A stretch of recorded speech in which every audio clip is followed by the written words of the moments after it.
এই নীল, তোর মামাতো বোনের সাথে তোর বিয়ে ঠিক করেছে। 1 সপ্তাহ পর তোদের বিয়ে হবে। তুই বাড়ি থেকে কোথাও যাবি না। মানে তুমি এসব কি বলতে চাও আম্মু? মামাতো বোনের সাথে আমার বিয়ে ঠিক করেছো? আমার তো মামাতো বোন দুইটা। মারিয়ার সাথে বিয়ে ঠিক করেছো নাকি কবিতার সাথে ঠিক করেছো? মারিয়ার সাথে তোর বিয়ে ঠিক করেছি। মারিয়া দেখতে শুনতে মাশাআল্লাহ অনেক সুন্দর, এবং আমাদের কথাবার্তাও শুনে চলে। তাকে বিয়ে করলে তুই অনেক সুখে থাকবি। আমরা চাই না এবারই মেয়ে অন্য কোথাও বিয়ে হোক। আম্মু, মারিয়ার মতো অহংকারী মেয়ের সাথে আমি থাকতে পারবো না। তুমি এখনই আব্বুকে বলো বিয়েটা ভেঙে দেওয়ার জন্য।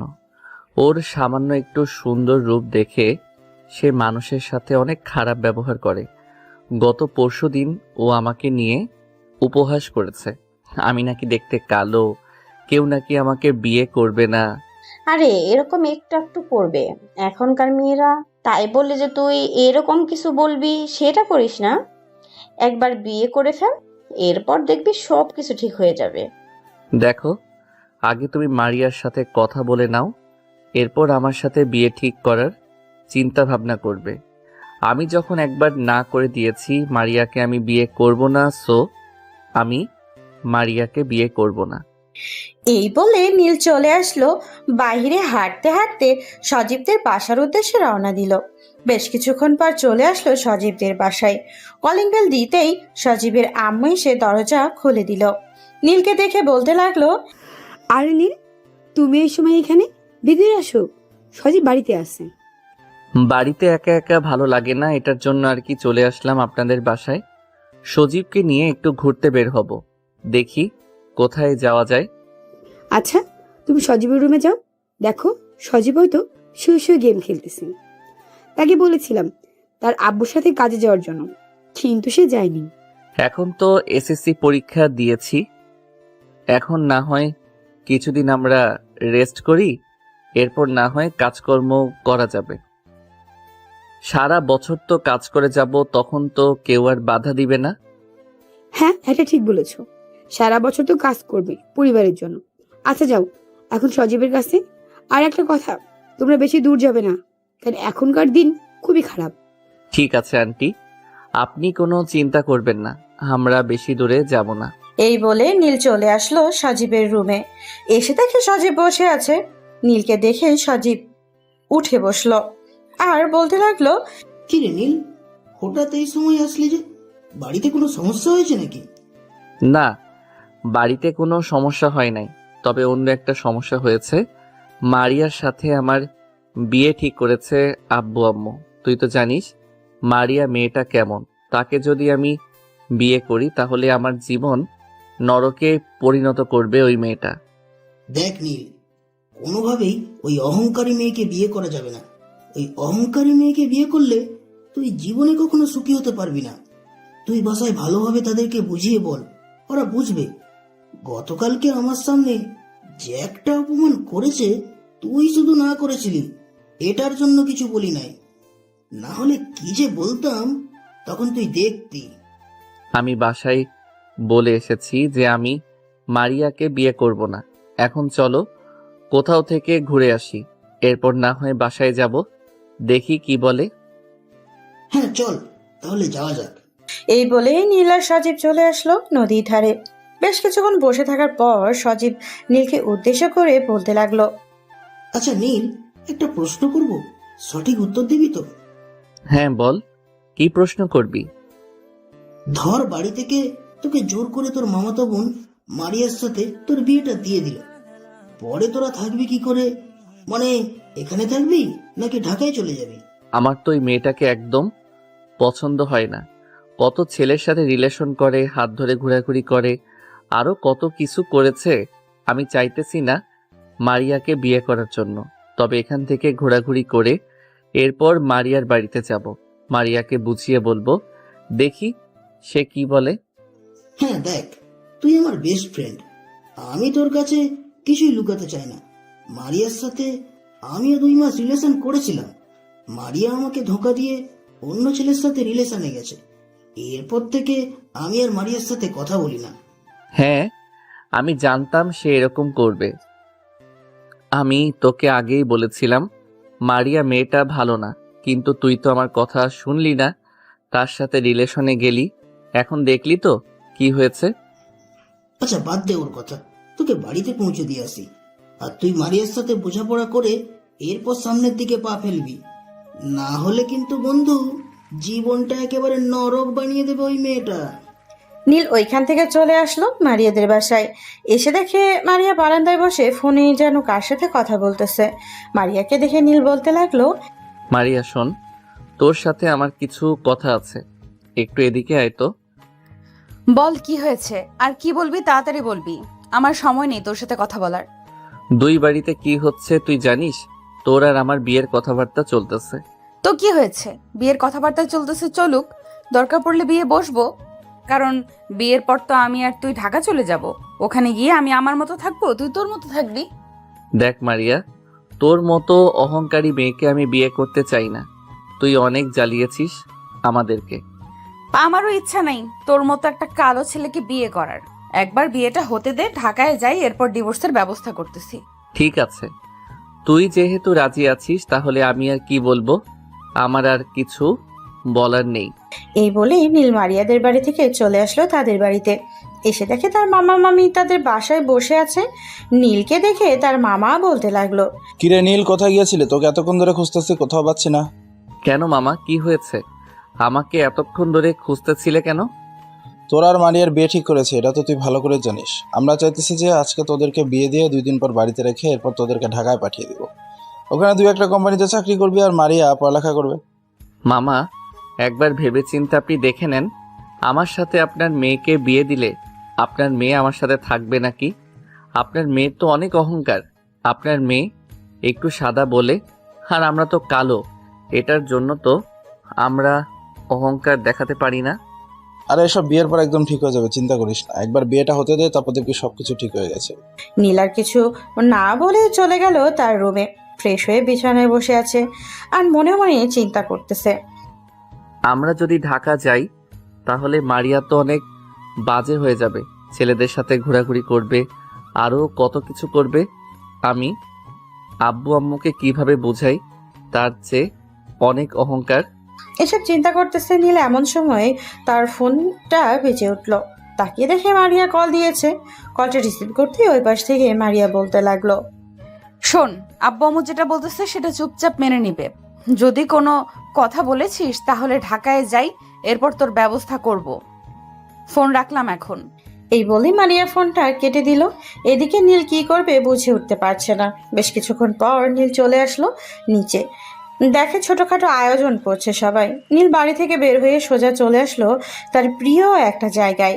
নীলের যখন বেশি মন খারাপ থাকে তাহলে তখন সে এই জায়গায় এসে বসে থাকে চুপচাপ। সন্ধ্যা অবধি বসে থাকার পর নীল চলে আসলো তাদের বাড়িতে। তার রুমে বসে আছে এমন সময় তার আম্মু এসে বলতে লাগলো, নীল, নিচে আয়, কাজী সাহেব এসেছে তোদের বিয়ে পড়ানোর জন্য। নীল চলে আসলো তার আম্মুর সাথে নিচে। বেশ কিছুক্ষণ পর কাজী সাহেব সবার সাথে কথা বলিয়ে বিয়েটা করিয়ে দিয়ে চলে গেল। বাড়ি পুরো আনন্দে মেতে আছে, কিন্তু নীলের মুখে একটু হাসি নেই। রাতে খাওয়া দাওয়া করে নীল আর মারিয়া চলে আসলো রুমে। এমন সময় মারিয়া নীলকে উদ্দেশ্য করে বলতে লাগলো, শোন, আমি খাটে ঘুমালাম, তুই নিচে ঘুমাবি, আর রাতে যদি আমাকে ধরার চেষ্টা করেছিস তাহলে তোর গলা টিপে ধরবো আমি। এই বলে মারিয়া উল্টো দিকে ঘুরে ঘুমের দেশে পাড়ি জমালো। এদিকে নীল ব্যালকনিতে এসে আকাশের দিকে তাকিয়ে মনে মনে বলতে লাগলো, মানুষের রূপ দিয়ে কি আল্লাহ আপনি সবাইকে সৃষ্টি করেছেন? যদি রূপ দিয়ে সৃষ্টি করতেন তাহলে আমাকে এরকম কালো বানাইলেন কেন? সবাই তো আমাকে অপমান করে। আজকে আপনার এক বান্দিকে বিয়ে করেছি, সে তো তার রূপের অহংকার নিয়ে অনেক বড়াই করে।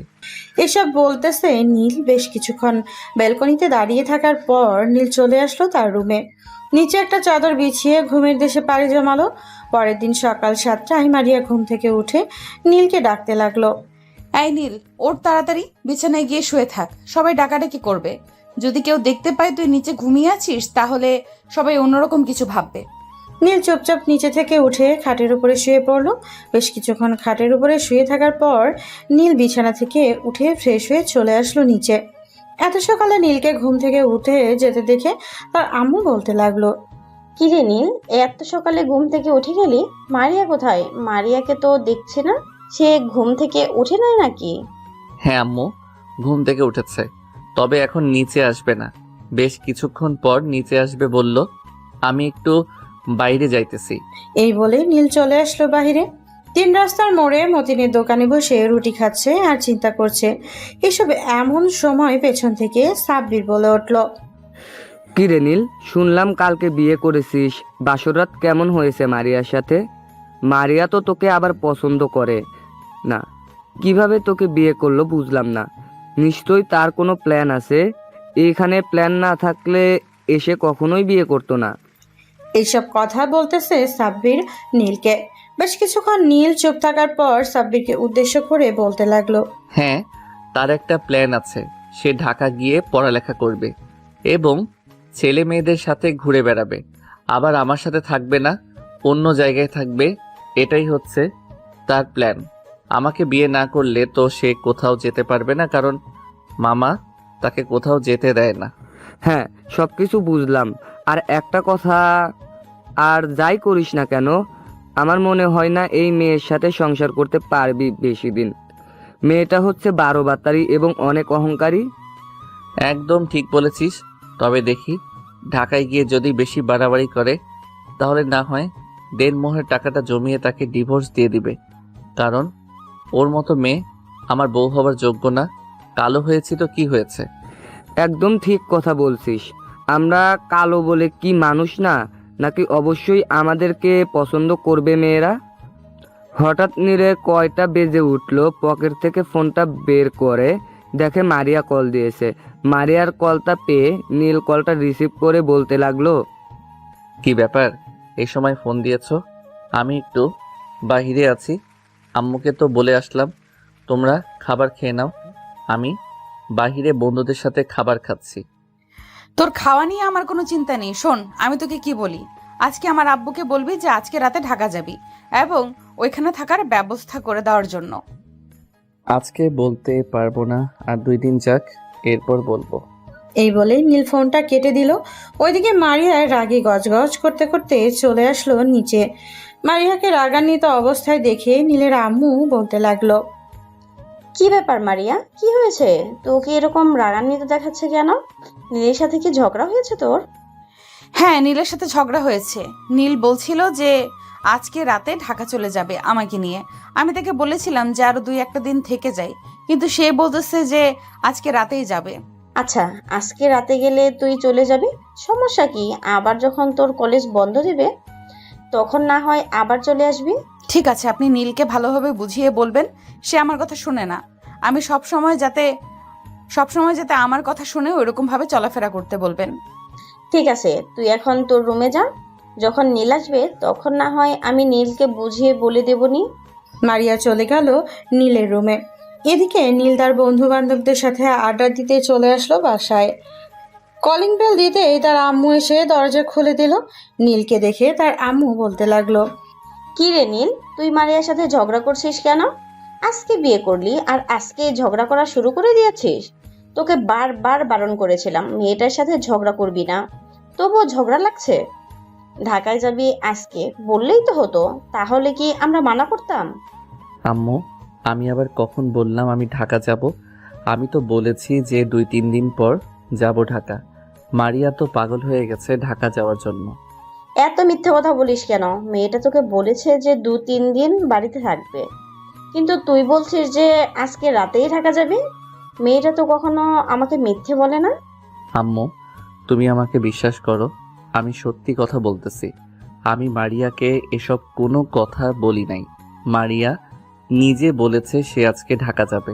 হয়েছে হয়েছে, আর মিথ্যে কথা বলতে হবে না। এখন যা, রুমে গিয়ে ফ্রেশ হয়ে নে। খাওয়া দাওয়া করবি না নাকি? আমি বাহির থেকে খাবার খেয়ে এসেছি, এখন আর কোনো কিছু খাবো না। এই বলে নীল চলে আসলো তার রুমে। এসে দেখে মারিয়া একটা ছেলের সাথে ভিডিও কলে কথা বলতেছে। নীলকে দেখে মারিয়া বলতে লাগলো, কিরে, তোর আম্মু কি বলেছে তোকে? আজকে রাতে কিন্তু ঢাকায় যেতে হবে, রেডি থাকিস। আমি সবকিছু রেডি করে রাখবো।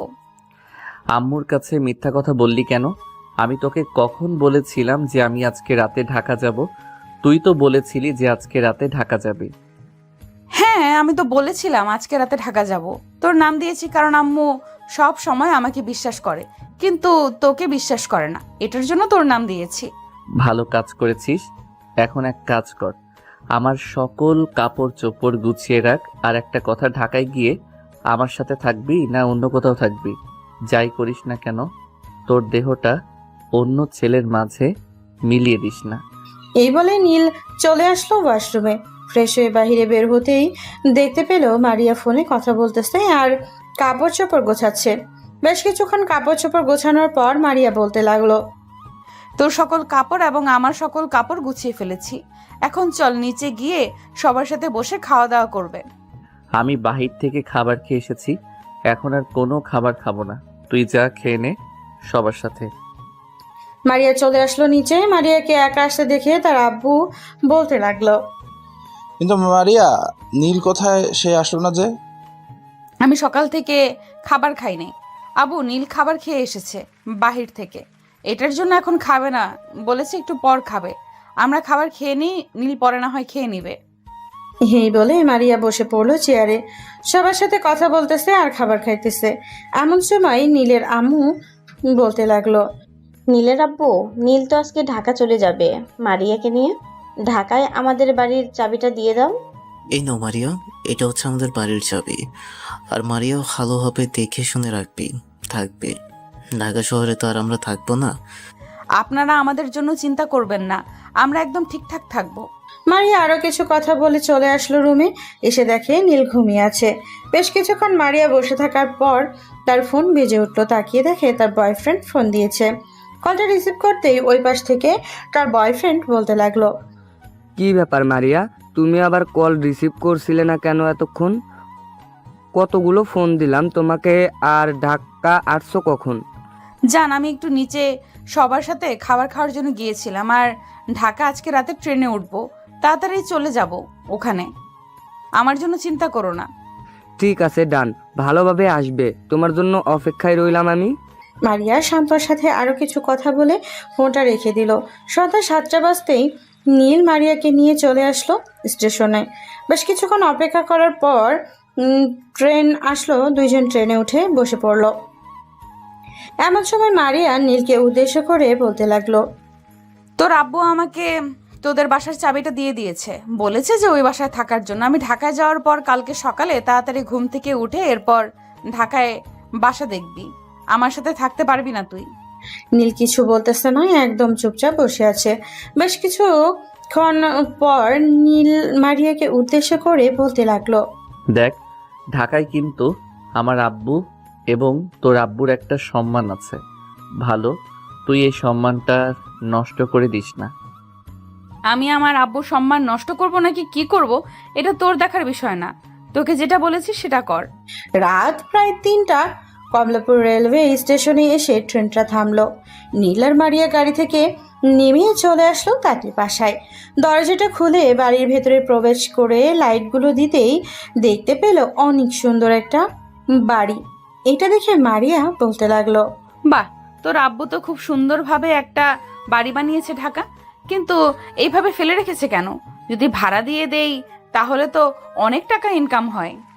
আমি জানি না তারা কেন এটা ভাড়া দেয় নাই। আপনি এক কাজ করেন, উপরতলায় গিয়ে ঘুমিয়ে পড়েন, আমি নিচে ঘুমিয়ে পড়তেছি। আপনি যদি সকালে তাড়াতাড়ি উঠতে পারেন তাহলে আমাকে ফোন দিয়ে ডেকে দিয়েন, আমি রুম খোঁজার জন্য বের হয়ে যাব। ঠিক আছে, আমি সকাল সকাল তোকে ডেকে দিব। এসব বলে মারিয়া চলে গেল ওইখান থেকে তার রুমে। এদিকে নীল সোফায় শুয়ে পড়লো। কখন যে ঘুমিয়ে গেছে তার খেয়ালই নেই। পরের দিন সকাল 7টায় নীল ঘুম থেকে উঠে ফ্রেশ হয়ে চলে আসলো বাহিরে। খাওয়া দাওয়া করে রুম খোঁজার জন্য বের হয়ে গেল। সারাদিন ঘোরাঘুরি করে কোনো রকম একটা সিঙ্গেল রুম বের করলো। সন্ধ্যায় বাসায় এসে কলিং বেল দিতেই মারিয়া এসে দরজা খুলে দিল। নীল বাড়ির ভিতরে প্রবেশ করতে দেখতে পেল একটা ছেলে বসে আছে সোফায়। নীল মারিয়াকে উদ্দেশ্য করে বলতে লাগলো, কি ব্যাপার মারিয়া, এই ছেলেটাকে? এই ছেলেটা হচ্ছে শান্ত, আমার বয়ফ্রেন্ড। শান্ত, তোমাকে বলেছিলাম না আমার এক মামাতো ভাই আছে, এটাই হচ্ছে আমার মামাতো ভাই। তা বাসা পেয়েছিস নাকি তুই? হ্যাঁ, বাসা পেয়েছি, এখন চলে যাব। যদি কোনো প্রয়োজন হয় তাহলে আমাকে ফোন দিস। এই বলে নীল ওই বাড়ি থেকে চলে আসলো বাহিরে। একবার পেছনে ঘুরে তাকিয়ে দেখে মারিয়া দরজা বন্ধ করে চলে গেছে। নীল ওইখান থেকে চলে আসলো ওই বাড়িতে। বাড়িওয়ালার কাছে থেকে চাবিটা নিয়ে নীল বলতে লাগলো, চাচা, আমি এখন একটু বাইরে যাব, কারণ আমি খাবার নিয়ে আসি নাই তো। আপনি দরজাটা বন্ধ করবেন না? 10 মিনিট সময় লাগবে খাবারটা নিয়ে আসার জন্য। খাবার নিয়ে আসতে হবে না, আজকে না হয় তুমি আমাদের সাথে খাবার খেয়ে নিবে। এই বলে বাড়িওয়ালা চলে গেল বাড়ির ভেতরে। এদিকে নীল চলে আসলো তার রুমে, সকল কিছু গুছিয়ে বসে আছে। এমন সময় বাড়িওয়ালা আসলো আর বলতে লাগলো, নীল, আমাদের সাথে আসো, তোমার জন্য এতক্ষণ অপেক্ষা করছিলাম খাবার খাবো বলে, কিন্তু তুমি তো আসলে না। আসলে এতক্ষণ ঘরটা গুছিয়ে রাখছিলাম তো, এর জন্য আর কি আমি যেতে পারি নাই। চলেন এখন যাই তাহলে। এই বলে নীল চলে আসলো বাড়িওয়ালার সাথে তাদের বাসায়। খাওয়া দাওয়া করে চলে আসলো আবার তার রুমে। বিছানায় শুয়ে আছে, এমন সময় তার মেসেজ আসলো। তাকিয়ে দেখে সজীব মেসেজ দিয়েছে। কিরে, কি করিস? একসাথে আছিস নাকি আলাদা হয়ে গেছিস? এই তো একসাথেই আছি। সারা দিন বাড়িটা গুছিয়েছে তো, অনেক ক্লান্ত, কালকে কথা হবে। এখন তাহলে আমি ঘুমালাম। ঠিক আছে, তুই তাহলে ঘুমা। নীল মেসেঞ্জার থেকে বের হয়ে ঘুমের দেশে পাড়ি জমালো, কারণ কালকে সকালে একটা ইন্টারভিউ আছে। তার যদি টিকে যায় তাহলে কাজটা পেয়ে যাবে। এদিকে মারিয়া শান্তর সাথে বসে আছে সোফায়। এমন সময় শান্ত মারিয়াকে জড়িয়ে ধরে বলতে লাগলো, মারিয়া, আমরা কবে বিয়ে করব? তুমি যেদিন বলবে ওই দিন আমরা বিয়ে করব। আর আমি তো মাত্র ঢাকায় এসেছি, কিছুদিন পর না হয় আমরা কাজী অফিসে গিয়ে বিয়ে করে নেব। ঠিক আছে, এখন তাহলে আমি বাসায় চলে যাই, অনেক রাত হয়েছে, সারাদিন তো ছিলামই এই বাসায়, একটু আদরও করতে দাও নাই। যা করার সব বিয়ের পর করব, এর আগে কিছু করা যাবে না। এখন তাহলে তুমি যাও। শান্ত এখান থেকে চলে আসলো তাদের বাসায়। এদিকে মারিয়া রান্না ঘরে এসে দেখে নীল ফ্রিজে ডিম রেখে গেছে এবং কিছু সবজি এবং মাছও রেখে গেছে, যাতে খাইতে পারে মারিয়া। বেশ কিছুক্ষণের মধ্যে মারিয়া রান্নাবান্না শেষ করে খাওয়া দাওয়া করে তার রুমে গিয়ে ঘুমিয়ে গেল। এদিকে নীল কোথায় আছে, কি করতেছে, এটা তার জানার একদম দরকার নেই। পরের দিন সকাল 7টায় নীল ঘুম থেকে উঠে তাড়াতাড়ি ফ্রেশ হয়ে চলে আসলো অফিসের সামনে। এসে দেখা অনেক বড় লাইন। নীল লাইনে দাঁড়াতেই বেশ কিছুক্ষণ পর তার ডাক আসলো। ভেতরে ঢুকে কয়েকজনের সামনে বসে পড়লো নীল। তার সার্টিফিকেটগুলো দেখাতেই, কয়েকটা প্রশ্ন করতেই প্রশ্নগুলোর সঠিক উত্তর দিল। এমন কিছুক্ষণ অপেক্ষা করলো ওদের উত্তর শোনার জন্য। বেশ কিছুক্ষণ পর ওরা উত্তর দিয়ে দিল যে নীলের চাকরি হয়ে গেছে। এটা শুনে নীল মুচকি হেসে ওইখান থেকে চলে আসলো বাসায়, সাথে মিষ্টিও নিয়ে আসছে। বাড়িওয়ালাকে মিষ্টি খাইয়ে চলে আসলো তার রুমে। পকেট থেকে ফোনটা বের করে তাকিয়ে দেখে তার আব্বু কল দিয়েছে। কলটা রিসিভ করতেই ওই পাশ থেকে তার আব্বু বলতে লাগলো, কিরে নীল, ঢাকায় গিয়েছিস আজকে 2 দিন হয়ে গেছে, আমাদেরকে একবারও ফোন দিয়ে জানানোর চিন্তা করলি না। মারিয়া কেমন আছে? আব্বু, জানানো দরকার ছিল কিন্তু সময় পাই নাই, কাজ করছিলাম তো এটার জন্য। আর আমি এখন বাহিরে আছি, মারিয়াকে ফোন দাও। মারিয়া খুব ভালো আছে। ঠিক আছে, আমি মারিয়াকে ফোন দিতেছি, দেখি মারিয়া কি করে। আর তাড়াতাড়ি বাসায় যা, মেয়েটা হয়তো একা। এইসব বলে ফোনটা কেটে দিল। এদিকে নীল মনে মনে বলতে লাগলো, আব্বু, তুমি যদি জানতে তাহলে কোনোদিন বলতে না সে আমার সাথে আছে নাকি একা আছে। এসব ভাবতে ভাবতে শুয়ে পড়ল নীল। বিকাল বেলা বাড়ি থেকে বের হয়ে নীল চলে আসলো একটা পার্কে, গাছতলায় একপাশে চুপচাপ বসে আছে একটা বেঞ্চের উপরে। এমন সময় একটা মেয়ে এসে বলতে লাগলো, এই যে মিস্টার, আপনি তো আজকে আরডিবি কোম্পানিতে চাকরি করার জন্য আবেদন করতে গিয়েছিলেন। নীলা মাথাটা উঁচু করে দেখে একটা মেয়ে দাঁড়িয়ে আছে। মেয়েটাকে উদ্দেশ্য করে নীল বলতে লাগলো, হ্যাঁ আমি গিয়েছিলাম, কিন্তু আপনি আমাকে চিনলেন কি করে? আমাকে কি দেখেছেন কোথাও? হ্যাঁ দেখেছি, আজকে আমিও ইন্টারভিউ দিতে গিয়েছিলাম ওই অফিসে, আমারও চাকরি হয়েছে। কাল থেকে তো আমরা একসাথে কাজ করব। চলেন এক্ষুনি পরিচিত হয়ে নেই। আমি সাবিনা, আপনি? আমি হচ্ছি নীল। নীল সাবিনার সাথে আরো কিছুক্ষণ গল্প করে চলে আসলো রাতে বাসায়।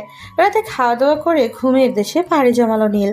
পরের দিন সকাল 8টায় নীল চলে আসলো অফিসে, কারণ 8:30 থেকে তার অফিস। নীল, সাবিনা এবং আরো কয়েকজন লোক বসে আছে।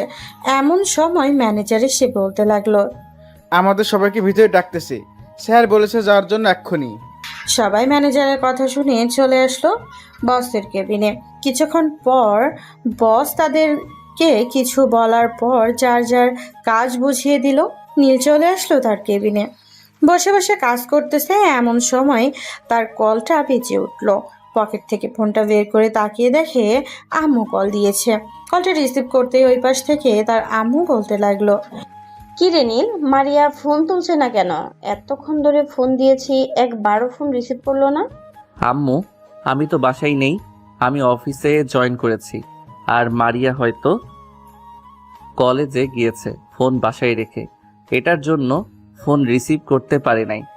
ও আচ্ছা, তাহলে তুই এক কাজ কর, রাতে ফোন দিস, মারিয়ার সাথে কথা বলবো। ঠিক আছে আম্মু, আমি ফোন দিব না তোমাকে। এই বলে নীলের আম্মু ফোনটা কেটে দিল। এদিকে নীল কাজের দিকে মনোযোগ দিল। দীর্ঘ 4 ঘন্টা কাজ করার পর নীল চলে আসলো ক্যান্টিনে। হালকা পাতলা নাস্তা করে আবারও তার কি বিনা সে কাজ শুরু করে দিল। সন্ধ্যা 7টা নীল চলে আসলো বাসায়। ফ্রেশ হয়ে রাতের খাওয়া দাওয়া করে ঘুমের দেশে পাড়ি জমালো। এদিকে মারিয়া তার বয়ফ্রেন্ডকে নিয়ে ব্যস্ত হয়ে পড়লো, কিভাবে তাকে আদর করলে তার কাছে থাকে এবং আরও ছেলেদের সাথে কিভাবে রিলেশন করা যায়, এসব ভাবতেছে মারিয়া। এমন সময় তার ফোনটা বিজি বেজে উঠল। তাকে দেখে নীলের আম্মু কল দিয়েছে। কলটা রিসিভ করতেই ওই পাশ থেকে নীলের আম্মু বলতে লাগলো, কেমন আছিস মারিয়া? ঢাকায় যে গেলি, একবারও খোঁজ খবর নিলি না। একটু ব্যস্ত ছিলাম তো, এটার জন্য আর কি খোঁজ খবর নিতে পারি নাই। কেমন আছো আম্মু? হ্যাঁ আলহামদুলিল্লাহ ভালো আছি, তুই কেমন আছিস? আমরা আলহামদুলিল্লাহ ভালো আছি। নীলের সাথে কথা হয়েছে, সে তো কাজে গিয়েছে, আসতে আসতে সময় লাগবে। হ্যাঁ, নীলের সাথে আমার কথা হয়েছে, সে বলেছে যে তোর সাথে কথা বলার জন্য। আচ্ছা ঠিক আছে, ঠিক মতো খাওয়া দাওয়া করবি, আর যেটা লাগবে তুই নীলকে বলবি, সে এনে দিতে না পারলে আমাকে ফোন দিস, আমি টাকা পাঠিয়ে দিব, তুই নিয়ে আসিস। ঠিক আছে আম্মু, এখন তাহলে ফোন রাখলাম। এই বলে মারিয়া কলটা কেটে দিল। এদিকে নীল অফিস থেকে এসে ফ্রেশ হয়ে রান্না করে খাবার খাচ্ছে। খাওয়া দাওয়া শেষ করে বসে আছে নীল। এমন সময় তার ফোনটা বেজে উঠল। তাকে দেখে মারিয়া কল দিয়েছে। কলটা রিসিভ করতে ওই পাশ থেকে মারিয়া বলতে লাগলো, নীল, আমার 10,000 টাকা লাগবে। তোর কাছে থাকলে 10,000 টাকা দিয়ে দে, আর না থাকলে আম্মুর কাছে যা, আম্মু পাঠিয়ে দিবে বলেছে। হঠাৎ এত টাকা দিয়ে তুই কি করবি? আমার টাকার প্রয়োজন নেই, তোর দরকার পড়েছে তুই যা, আমি চাইতে পারবো না। ফোন রাখলাম এখন। আর আমাকে ফোন দিস কেন? তুই না তোর বয়ফ্রেন্ডকে নিয়ে আসিস, আমাকে কখনো ফোন দিবি না। এই কালো ছেলেটা আমার জীবনটা নষ্ট করে দিয়েছে। কেন যে বিয়ে করতে গেলাম? আমার পেছনে তো 1000 ছেলেরা ঘুরতেছে। এইসব বলতেছে মনে মনে আর নীলকে গালি দিতেছে। বেশ কিছুক্ষণ গালি দেওয়ার পর মারিয়া ঘুমের দেশে পাড়ি জমালো। এদিকে নীল বিছানায় শুয়ে পড়তেই সারা দিনের ক্লান্তি নিয়ে ঘুম চলে আসলো তার চোখে। কখন যে ঘুমিয়ে গেছে টের পায় নাই সে। পরের দিন সকালে ঘুম থেকে উঠে চলে গেল অফিসে। বসে বসে কাজ করতেছে। এমন সময় তার বসের ডাক পড়লো। নীল চলে আসলো তার বসের কেবিনে আর বলতে লাগলো, স্যার আমাকে ডেকেছেন নাকি? হ্যাঁ নেই, তোমাকে আমি ডেকেছি। তোমাকে আমার সাথে লন্ডনে যেতে হবে আমার অফিসের কাজে। তোমাকে এই 2-3 দিন দেখলাম, তুমি খুব ভালো এক্সপার্ট হয়ে গেছো কাজে, আর মনে হচ্ছে তুমি এসব কাজ আরো আগে করেছো। না স্যার, আমি এসব কাজ আরো আগে করি নাই, তবে অনলাইনে আমি এসব কাজ শিখেছিলাম, তাই আর কি পারি। আর স্যার আমার তো পাসপোর্ট নেই, আমি কিভাবে যাব? ও আচ্ছা, তাহলে চলো তোমার পাসপোর্ট আগে বানিয়ে আনি, এরপর না হয় তোমাকে নিয়ে লন্ডনে যাব। ঠিক আছে স্যার, তবে আমার 2টা কাজ রয়েছে, ওই 2টা কাজ শেষ করে ফেলি, 2 ঘন্টা সময় লাগবে, এরপর না হয় যাওয়া যাবে। ঠিক আছে, তুমি তাহলে কাজ করো, আমিও আমার এই ফাইলটার কাজ শেষ করে ফেলি, এরপর তোমাকে নিয়ে যাওয়া যাবে। নীল চলে আসলো তার কেবিনে। দীর্ঘ 2 ঘন্টা কাজ করার পর নীল ফাইলগুলো নিয়ে চলে আসলো তার বসের কেবিনে। বসকে ভালোভাবে বুঝিয়ে দিয়ে বসের সাথে চলে আসলো পাসপোর্ট করার জন্য। দীর্ঘ 1 ঘন্টার মধ্যে পাসপোর্টের আবেদন করা হয়ে গেছে। কালকে পাসপোর্টের জন্য ফিঙ্গার দিতে হবে। আসলাম, তুমি এক কাজ করো, পাসপোর্টটা তো বানাবে, পাসপোর্ট আস্তে আস্তে তো 1 মাস সময় লাগবে। তুমি পাসপোর্টের একটা পিক আমাকে দিয়ে দাও, যাতে আমি বিমানবন্দরে এটা দেখিয়ে এরপর ভিতরে যেতে পারি তাকে নিয়ে। বেশি সময় লাগবে না, 3 দিন সময় দেন, আমি করে আনতেছি। কালকে ফিঙ্গার দিলে 2 দিন পর পাসপোর্ট দিয়ে দেওয়া হবে। ঠিক আছে, তাহলে 3-4 দিন পর আমরা আবার আসবো। এখন যাই তাহলে। বস আর নীল চলে আসলো আবার অফিসে। দুইজন বসে কথা বলতেছে। এমন সময় নীলের বস বলতে লাগলো, নীল, তুমি তো ঢাকা শহরে একা থাকো, তাই না? জি স্যার, আমি ঢাকা শহরে একা থাকি। কেন স্যার? না, এমনিতেই জিজ্ঞেস করলাম। আচ্ছা, আজকে তো আর তেমন কাজ নেই, তুমি চাইলে বাসায় চলে আসতে পারো। ঠিক আছে স্যার, আর আপনাকে অনেক ধন্যবাদ আমাকে ছুটি দেওয়ার জন্য। এই বলে নীল এখান থেকে চলে আসলো তার কেবিনে। তার ব্যাগটা নিয়ে বাড়ির দিকে রওনা দিল। বেশ কিছুক্ষণের মধ্যে নীল চলে আসলো বাড়িতে। দীর্ঘ 3 ঘন্টা পর নীল বাড়িতে এসে গোসল করে বসে আছে। এমন সময় তার ফোনটা বেজে উঠল। তাকিয়ে দেখে তার আম্মু কল দিয়েছে। কলটা রিসিভ করতেই ওই দিকে থেকে তার আম্মু বলতে লাগলো, কি রে নীল, তোদের টাকা লাগবে, তুই চাসনি কেন? মারিয়া যদি আমাকে না বলতো তাহলে তো তুই আমাকে কখনোই বলতি না। কে বলেছে আম্মু আমাদের টাকা লাগবে? আমার কাছে যথেষ্ট পরিমাণে টাকা আছে, আর আমার টাকা লাগবে না, টাকা লাগবে মারিয়ার। তোমরা চাইলে তাকে দিতে পারো, আর আমি এখন অফিসে আছি, আমাকে ফোন দিয়ে বিরক্ত করবে না। এই বলে নীল রাগে গলায় তার আম্মুকে এসব বলে কলটা কেটে দিল। ওইদিকে নীলের আম্মু মারিয়াকে ফোন দিয়ে মারিয়ার নাম্বারে টাকাগুলো পাঠিয়ে দিল। দেখতে দেখতে কেটে গেল রাত। পরের দিন সকালে 7টা। নীল তাড়াতাড়ি চলে আসলো পাসপোর্ট অফিসে। ফিঙ্গার দিয়ে আবারও তার অফিসের দিকে রওনা দিল। দীর্ঘ 20 মিনিট পর চলে আসলো অফিসে। নীলকে এত দেরিতে আসতে দেখে তার বস বলতে লাগলো, কি ব্যাপার নীল, আজকে তোমার এত দেরি হচ্ছে কেন? কোথাও গিয়েছিলে নাকি? জি বস, আজকে তো আমার ফিঙ্গার দেওয়ার কথা ছিল, পাসপোর্টের ফিঙ্গার দিয়ে আসলাম। ও, আমি ভুলে গেছি। যাও, এখন গিয়ে কাজ করো। তোমার কেবিনে ফাইল রাখা আছে 4টা, যদি পারো তাহলে আজকের মধ্যেই শেষ করে দিও, আর না পারলেও সমস্যা নেই, কালকে শেষ করতে পারবে। ঠিক আছে স্যার, আমি আজকের মধ্যে শেষ করে দিব। এই বলে নীল চলে আসলো তার কেবিনে। বসে বসে কাজ করতেছে। এমন সময় তার ফোনটা বেজে উঠলো। তাকিয়ে দেখে মারিয়া কল দিয়েছে। এটা দেখে ফোনটা বন্ধ করে রেখে দিল নীল। এদিকে মারিয়া বিছানায় উপর চুপচাপ বসে মনে মনে বলতে লাগলো, এই নীলটা আবার ফোন বন্ধ করে রেখেছে কেন? এইদিকে শান্ত কল রিসিভ করতেছে না, কিভাবে যে একা একা বাইরে যাই হয়ে যাক, আমি তো আজকে একা বাইরে বের হব। এইসব বলে মারিয়া বাড়ি থেকে বের হয়ে চলে আসলো একটা পার্কে। চুপচাপ বসে আছে একটা গাছের নিচে। এমন সময় একটা ছেলে আসলো মারিয়ার সামনে দাঁড়িয়ে মারিয়াকে উদ্দেশ্য করে বলতে লাগলো, এই যে আপু, আপনি কি সিঙ্গেল? মারিয়া একবার ছেলেটার দিকে তাকিয়ে দেখে ছেলেটা বেশ স্মার্ট।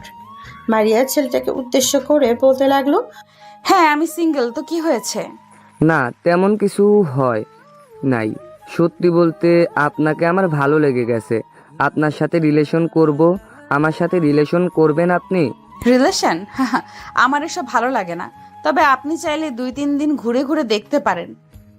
যদি আপনার জন্য আমার মন টানে তাহলে অবশ্যই আপনার সাথে রিলেশন করব। তাহলে আপনার ফোন নাম্বারটা দেন, রাতে আপনার সাথে কথা বলবো। ঠিক আছে, রাতে না হয় কথা হবে। এই নেন আমার ফোন নাম্বার। সাইফ মারিয়ার সাথে আরো কিছুক্ষণ কথা বলে ওইখান থেকে চলে আসলো মারিয়া তার বাড়িতে। রাতে খাওয়া দাওয়া করে মারিয়ার সোফায় বসে মনে মনে বলতে লাগলো, না, আমি ফোন দিব না ছেলেটাকে। আমি যদি ফোন দিই তাহলে ছেলেটা ভাববে যে আমি তার উপর ফিদা হয়ে গেছি। দেখি ছেলেটা কল দেয় কিনা। মারিয়া অপেক্ষা করতে লাগলো সাইফের জন্য। প্রায় 1 ঘন্টা পর সাইফ কল দিল। কলটা রিসিভ করে সাইফের সাথে মিষ্টি গলায় কথা বলতে লাগলো মারিয়া। এদিকে নিয়ে তার অফিসের কাজ শেষ করে রাতে বাসায় ফিরে খাওয়া দাওয়া করে প্রতিদিনের মতো আবারও ঘুমের দেশে পাড়ি জমালো। দেখতে দেখতে এইভাবে কেটে গেল 2 দিন। নীল তার বসের কেবিনে বসে আছে, এমন সময় তার বস বলতে লাগলো, নীল, তোমার সকল জামা কাপড় গুছিয়ে নিয়ে চলে আসো। আজকে রাতে 10টার দিকে আমাদের ফ্লাইট। আমরা লন্ডনে 10 দিন থাকবো।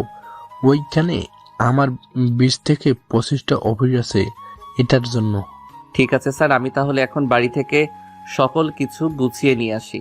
এই বলে নীল চলে আসলো বাসায়। সকল কিছু গুছিয়ে নিয়ে তার বাড়িওয়ালার দরজার সামনে দাঁড়িয়ে কলিং বেলে দিতেই তার বাড়িওয়ালা এসে দরজা খুললো। নীলকে দেখে বলতে লাগলো, কি ব্যাপার নীল, তুমি এরকম ভাবে লাগেজপত্র গুছিয়ে কোথায় যাইতেছো? আঙ্কেল, আমি তো 10 দিনের জন্য লন্ডনে যাইতেছি। 10 দিন আমি বাড়িতে থাকবো না, এটা বলার জন্য আপনার কাছে আসলাম। ও আচ্ছা, ঠিক আছে, যাও তাহলে তুমি। নীল বাড়িওয়ালার সাথে কথা বলে চলে আসলো অফিসে। সন্ধ্যা 7টায় তার বস এবং নীল চলে আসলো এয়ারপোর্টে। সকল কিছু দেখিয়ে দুইজন কিছুক্ষণ ঘুরঘুরি করে এরপর বিমানে এসে বসে পড়লো। রাত 10টায় বিমান ছেড়ে দিল। নীল চুপচাপ বসে আছে তার বসের পাশেই। এমন সময় তার বস বলতে লাগলো, নীল, কোনো সমস্যা হচ্ছে নাকি? সমস্যা হলে আমাকে জানাবে। তুমি মনে হয় এই প্রথম বিমানে উঠেছো।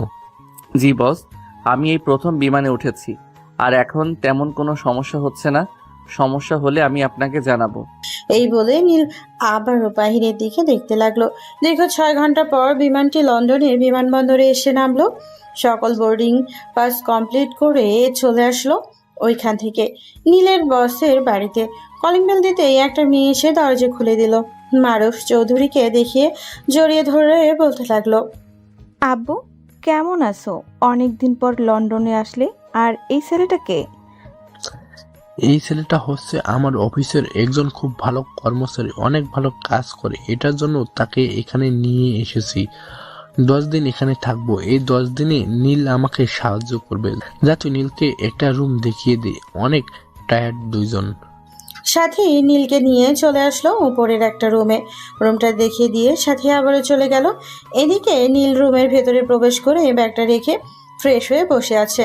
এমন সময় তার রুমে প্রবেশ করলো মারুফ চৌধুরী। মারুফ হচ্ছে নীলের অফিসের বস।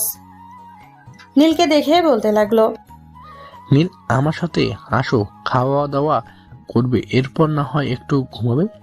স্যার, এখন আমার একদম ক্ষুধা নেই। আমি এখন কোনো কিছু খেতে পারবো না। এখন একটু ঘুমাই। ঠিক আছে, তাহলে তুমি ঘুমাও। নীল ঘুমের দেশে পাড়ি জমালো। ওইদিকে নীলের বস নিচে আসতেই সাথী বলতে লাগলো, আব্বু ছেলেটাকে এখানে আনার উদ্দেশ্য কি তোমার? তুমি কোনো উদ্দেশ্য ছাড়া তো কাউকে এ বাড়িতে নিয়ে আসো না। ছেলেটা খুবই ভালো, তোর সাথে অনেক ভালো মানাবে। এটার জন্য আমি তাকে নিয়ে এসেছি। তোর সাথে বিয়ে দিয়ে দেব। সরি আব্বু, আমি তোমার পছন্দ করা ছেলেকে বিয়ে করতে পারবো না। আমি এখানকার একজন ছেলেকে পছন্দ করি। আচ্ছা, তুই যেহেতু পছন্দ করিস তাহলে আমি তোর পছন্দের বারণ করব না। ছেলেটাকে নিয়ে আয়, আমি ছেলেটার সাথে কথা বলবো। তোরও তো বিয়ের বয়স হয়ে যাইতেছে। আমি ছেলেটার সাথে কথা বলে রাখি। 2-3 দিন পর না হয় ছেলেটার আব্বু আম্মুর সাথে কথা বলে তোদের বিয়েটা ফাইনাল করে ফেলবো। ঠিক আছে আব্বু, এখন তুমি গিয়ে রেস্ট করো। অনেক দূর থেকে এসেছো জার্নি করে। মারুফ চলে আসলো তার রুমে। শরীরটা এলিয়ে দিতেই ঘুম চলে আসলো তার। এদিকে নীল ঘুম থেকে উঠে বেলকনিতে এসে দাঁড়াতেই বাহিরের সুন্দর অপরূপ দৃশ্য দেখে মনোমুগ্ধকর হয়ে গেল। নীল তার একটা ছবি তুলে ফেসবুকে আপলোড করে দিল। ওইদিকে মারিয়া ফেসবুকিং করতেছে। এমন সময় নীলের প্রোফাইল পাল্টানো দেখে নীলের আইডিতে কি মনে করে যেন ঢুকে দেখে লন্ডনের এই রকম ছবি আপলোড করেছে। এটা দেখে মারিয়া তাড়াতাড়ি করে মেসেজ দিল নীলকে। এদিকে নীল জানতো সে মেসেজ দিবে। নীল সেই পরিস্থিতি নিয়ে বসেছিল যাতে তার রিপ্লাই দিতে পারে। কি ব্যাপার নীল, তুমি কি লন্ডনে গেছো নাকি? হ্যাঁ, আমি এখন লন্ডনে আছি। এটার জন্যই তো পিক আপলোড করলাম। কেন, আপনি পিক দেখে বুঝতে পারছেন না নাকি যে এটা লন্ডন? না, আমি পিক দেখে বুঝতে পারছি না এটা লন্ডন। আর আমার বিশ্বাস হচ্ছে না তোর মতো একটা কালো ছেলেকে কেউ আবার লন্ডনে নিয়ে যাবে। এটা কখনোই সম্ভব না। তুই আমাকে ভিডিও কল কর, আমি দেখব। নীল মুচকি একটা হাসি দিয়ে মারিয়াকে ভিডিও কল করে বেলকনিতে দাঁড়িয়ে আশেপাশে সকল কিছু দেখাতে লাগলো। এদিকে মারিয়া তো আকাশ থেকে পড়ার উপক্রম। মারিয়া নীলকে বলতে লাগলো, তোর মতো কালো ছেলেকে লন্ডনে নিয়ে গেছে কে? আমিও লন্ডনে যাব, আমার লন্ডন যাওয়ার ব্যবস্থা কর। তোর মতো লোভী এবং অহংকারী নিয়ে কোনোদিন লন্ডনে আসতে পারবে না। আর আমি ব্যবস্থা করব কেন? তোর বয়ফ্রেন্ড আছে না হাজার হাজার, তাদেরকে বল টাকা দিয়ে তোকে লন্ডনে পাঠানোর জন্য। ফোন রাখ কুত্তার বাচ্চা। নীল একটা গালি দিয়ে ফোনটা রেখে দিল। এইদিকে মারিয়া কি করবে বুঝে উঠতে পারছে না। রাগে সে নিজের মাথার চুল নিজেই ছিঁড়ছে। মারিয়া কল দিল নীলের আম্মুর কাছে। এদিকে নীলের আম্মু বসে বসে চা খাইতেছে। এমন সময় মারিয়ার কল পেয়ে মুচকি একটা হাসি দিয়ে ফোনটা রিসিভ করলো আর বলতে লাগলো, কি ব্যাপার মারিয়া, তুমি হঠাৎ এই সময় কল দিয়েছো? নীলের সাথে তোমার কিছু হয়েছে নাকি? আম্মু, নীল আমাকে ছেড়ে লন্ডনে চলে গেছে। প্লিজ তাকে বলেন যে আমাকে লন্ডনে নিয়ে যাওয়ার জন্য। কি বলতেছো তুমি এসব? নীল লন্ডনে যাবে কি করে? তার তো এখনো পাসপোর্ট তৈরি করা হয় নাই। সে তো লন্ডনে যেতে পারবে না। হয়তো তোমার সাথে মজা করেছে। নীল আমার সাথে মজা করে নাই, নীল সত্যিই লন্ডনে গেছে। আমি তাকে ভিডিও কলে দেখেছি, সে লন্ডনে আছে। এখন আপনি নীলকে ফোন দেন, তাহলে বুঝতে পারবেন সে কোথায় আছে। মারিয়ার কলটা কেটে দিতেই ওইদিকে নীল এর আম্মু কল দিয়ে নীলকে। বেশ কিছুক্ষণ পর নীল কলটা রিসিভ করে তার আম্মুকে কোনো কথা বলতে না দিয়ে সে বলতে লাগলো, আম্মু শোনো, তোমরা আমার জীবনটা একেবারে নষ্ট করে দিয়েছো এই মারিয়ার সাথে আমাকে বিয়ে দিয়ে। তোমরা তো তার ক্যারেক্টার সম্পর্কে কিছু জানো না। সে ঢাকায় এসেছে ছেলেদের সাথে মেলামেশা করার জন্য। আমি তার সাথে থাকি না। যতদিন কল দিয়েছো আমি তোমাকে মিথ্যা কথা বলেছি। তুমি যদি আমার কথা বিশ্বাস না করো, আমাদের পাশের বাসার আরিয়ান আঙ্কেলকে ফোন দিয়ে জিজ্ঞেস করতে পারো আমি ওই বাসায় থাকি নাকি। শেষ কথা তোমাদেরকে বলে দিলাম, এই মারিয়া যদি আমাকে আর কোনোদিন ফোন দেয় তাহলে তোমাদের সাথেও আমি যোগাযোগ বন্ধ করব এবং মারিয়ার সাথে বন্ধুত্ব করব। বাবা, আমার আর বুঝতে বাকি নেই। তুই রাগ করিস না প্লিজ। কাজ কর, তুই লন্ডন থেকে বাড়িতে আয়। এরপর আমি দেখছি কি করা যায়। আমি তোর আব্বুর সাথে এইসব নিয়ে আলোচনা করতেছি, দেখি তোর আব্বু কি বলে। এই বলে নীলের আম্মু কলটা কেটে দিল। এদিকে নীল চুপচাপ বিছানায় শুয়ে আছে। এমন সময় তার রুমে প্রবেশ করলো সাথী। সাথীকে দেখে নীল উঠে বসলো আর বলতে লাগলো, আপনি এই সময় এখানে? বস কোথায় ঘুমাচ্ছে নাকি উনি? হ্যাঁ আব্বু ঘুমাচ্ছে। আমি আসলাম আপনার সাথে কিছুক্ষণ গল্প করার জন্য। আমার সাথে গল্প করবেন তো নাকি করবেন না? অবশ্যই গল্প করব, আসেন এখানে বসেন। নীল সাথে সাথে বসে গল্প করতে লাগলো। বেশ কিছুক্ষণ গল্প করার পর নীলের রুমে প্রবেশ করলো মারুফ চৌধুরী। দুজনকে দেখে মারুফ বলতে লাগলো, বাহ, দুজন তো খুব মিলে গেছো। সাথে তুই এক কাজ কর, নীল তো লন্ডনে এসেছে নতুন, তাকে নিয়ে কিছু জায়গা ঘুরে আয়। কালকে থেকে কাজ শুরু করবো অফিসের। ঠিক আছে আব্বু, যাইতেছি। নীল তুমি রেডি হয়ে নাও। আজকে আমি আমার বয়ফ্রেন্ডের সাথে তোমায় পরিচয় করিয়ে দিব এবং অনেক জায়গায় ঘুরোঘুরি করব তিনজন মিলে। মারুফ সামনে এরকম কথা শুনে নীল তো পুরো অবাক হয়ে তার বসের মুখের দিকে তাকিয়ে আছে। সাথী নীলকে নিয়ে চলে আসলো একটা কফি শপে। বেশ কিছুক্ষণ বসে থাকার পর সাথী বয়ফ্রেন্ড আসলো। সাথী তার বয়ফ্রেন্ডের সাথে পরিচয় করিয়ে দিল নীলকে। সারাদিন ঘুরোঘুরি করে সন্ধ্যায় বাসায় আসলো সাথী এবং নীল। দুজনকে দেখে মারুফ চৌধুরী বলতে লাগলো, বাহ, আজকে তো দেখি সারাদিন ঘোরাঘুরি করেছো। কেমন লাগলো নীল তোমার কাছে এই লন্ডনটা? অনেক সুন্দর এই লন্ডনটা, আগে কখনো আসি নাই তো তাই খুব ভালো লাগছে। কাল থেকে কাজ শুরু করবেন? হ্যাঁ, কাল থেকে কাজ শুরু করব। অনেক কাজের চাপ থাকবে, তোমাকে নিয়ে হয়তো সেরকম ভাবে ঘোরাঘুরি করতে পারবে না। সমস্যা নেই স্যার, আমি তো ঘোরাঘুরি করার জন্য আসি নাই, আমি তো কাজের জন্য এসেছি। কাজ শেষ করে যতক্ষণ সময় পাবো ততক্ষণ না হয় ঘোরাঘুরি করব। এই বলে নীল চলে আসলো তার রুমে। ফ্রেশ হয়ে বসে আছে। চলুন নীলের আম্মু নীলের আব্বুকে কি বলছে। ওগো শুনছো, আমরা মনে হয় মারিয়ার সাথে নীলকে বিয়েটা দিয়ে অনেক বড় ভুল করে ফেলেছি। মানে তুমি সব কি বলতেছ? মারিয়ার সাথে নীলের বিয়েটা দিয়ে ভুল করেছো মানে? কি হয়েছে আমাকে বলো তো খুলে। নীল সব সময় ঠিক কথা বলতো। মারিয়ার চরিত্র খারাপ, সে ঢাকায় গিয়েছে ছেলেদের সাথে ঘোরাঘুরি করার জন্য। নীলের সাথে মারিয়া থাকে না। আমি পাশের বাসায় আরিয়ান ভাইকে কল দিয়েছিলাম। আরিয়ান ভাই সব কিছু বলেছে। মারিয়া নাকি প্রতিদিন কয়েকটা ছেলেকে নিয়ে বাড়িতে বসে আড্ডা দেয় এবং কি কি করে এটা জানে না। এটা আমাকে নীল আগে বলে নেই কেন? তাহলে তো আমি আর নীলের সাথে মারিয়ার বিয়েটা ঠিক করতাম না। আচ্ছা, নীল তো লন্ডনে গেছে, আসো এরপর ব্যবস্থা করতেছি। নীল আমাকে আগেই বলেছিল, কিন্তু আমি তার কথা পাত্তা দেই নাই। নীলা আসুক, এরপর দুই পরিবার মিলিয়ে কথাবার্তা বলে কি করা যায়। এসব কথা বলছিল তার। ওইদিকে নীল রাতে খাওয়া দাওয়া করে বিছানায় শুয়ে পড়তেই ঘুম চলে আসলো তার। নীলের ঘুমের দেশে পাড়ি জমালো। ওইদিকে মারিয়া সাইফের সাথে এক বিছানায় শুয়ে আছে। সাইফ মারিয়ার উপরে। সাইফ, তুমি যে আমার সাথে এই শারীরিক সম্পর্ক করেছো, এরপর কি আমাকে বিয়ে করবে? তুমি যদি আমাকে বিয়ে না করো। আরে কে বলেছে আমি তোমাকে বিয়ে করব না? আমি সত্যিই তোমাকে ভালোবাসি এবং তোমাকে বিয়েও করব। কয়েকদিন অপেক্ষা করো, এরপর দেখতে পারবে। এসব বলতেছে মারিয়া উপরে শুয়ে। রাত প্রায় 12টা। সাইফ মারিয়ার উপরে থেকে উঠে ফ্রেশ হয়ে মারিয়ার কাছ থেকে বিদায় নিয়ে চলে আসলো বাসায়।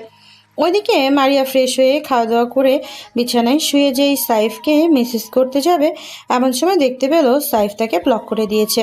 হোয়াটসঅ্যাপ, মেসেঞ্জার, নাম্বার সকল জায়গা থেকে ব্লক দিয়েছে। এর থেকে মারিয়ার মাথায় হাত পড়ে গেল। কি করবে বুঝে উঠতে পারছে না। আমার সাথে এত বড় একটা প্রতারণা করতে পারলো সাইফ? এটা একদম ঠিক করলো না। এখন আমি কি করি? আমি তো আমার সতীত্ব হারিয়ে ফেলেছি। নীল একটু কালো বলে তার সাথে আমি এত অন্যায় করেছি, এত অবহেলা করেছি।